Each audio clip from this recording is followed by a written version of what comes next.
សួស្តីបងប្អូនទាំងអស់គ្នាថ្ងៃនេះយើងមកដឹងសារៈប្រយោជន៍នៃការផឹកទឹកដល់ខួរក្បាលគឺបង្កើនសមត្ថភាពនិងថាមពលដល់ខួរក្បាលជួយឲ្យខួរក្បាលយើងដំណើរការល្អស្មារតីរបស់យើងគឺប្រមូលផ្ដុំបានល្អខួរក្បាលមានថាមពលនិងកាត់បន្ថយភាពតប់ប្រមល់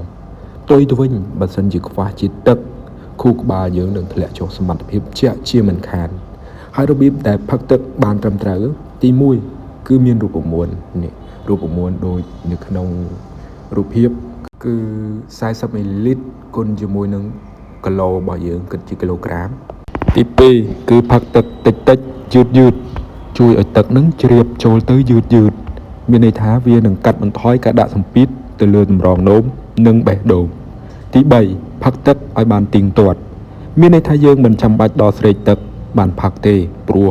ពេលដែលស្រេកទឹកនោះគឺមានន័យថារាងកាយរបស់យើងបានខ្វះជាតិទឹករួចទៅហើយផឹកទឹកនៅពេលវេលាល្អចំណុចទី4គឺ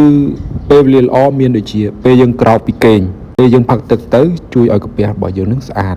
មួយទៀតគឺបរិភោគទឹកមុនអាហារ30នាទីនោះវានឹងជួយសម្រួលដល់ប្រព័ន្ធរំលាយអាហារហើយបន្ទាប់មកទៀតគឺយើងអាចផឹកទឹកមុននិងក្រោយការហាត់ប្រាណដើម្បីកុំឲ្យបាត់បង់ជាតិទឹកក៏ដូចជាជួយរក្សាជាតិទឹកទី5គឺយើងទទួលទានទឹកនៅសីតុណ្ហភាពក្តៅអ៊ុនកាលណាយើងផឹកទឹកត្រជាក់ពេកគឺនាំឲ្យសរសៃឈាមរបស់យើងនឹងរួមតូចទី6ហ្នឹងយើងចំណាំទុកកាលណាដែលទឹកនោមរបស់យើងមានពណ៌លឿងព្រឹងនោះជាសញ្ញាបញ្ជាក់ថាយើងទទួលទានទឹកបានគ្រប់គ្រាន់ហើយបើលឿងធ្ងន់អីមានន័យថាយើងខ្វះជាតិទឹកហើយការទទួលទានទឹកគ្រប់គ្រាន់មិនត្រឹមតែជួយដល់សុខភាពខួរក្បាលទេវាជួយដល់សុខភាពស្បែកសុខភាពតម្រងនោមសុខភាពសន្លាក់ចម្រោះជាតិពុលបានល្អ